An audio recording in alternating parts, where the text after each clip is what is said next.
Yusek, good afternoon po.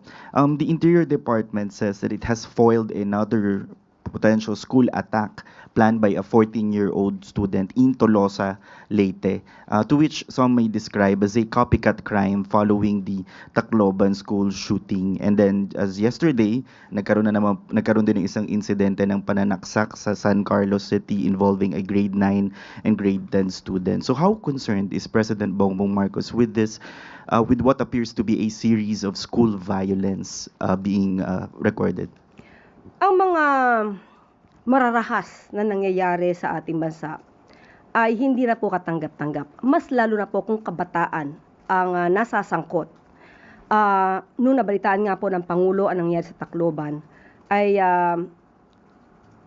heartbroken, masasabi natin, ang naramdaman ng Pangulo dahil mga bata ang lumalabas na kaya na gumawa ng krimen, kayang magplanong gumawa ng krimen, at mga inosenteng mga kabataan din ang nabibiktima. Mas maganda po ngayon na mapakita talaga natin kung paano ba natin inaalagaan ang ating mga kabataan at hindi po siguro nararapat na isantabi o isabaling hindi pansinin ang mga ganitong pangyayari. So, iniuutos din po ng Pangulo ang agarang pag-determine ano ang nagiging ugat nito.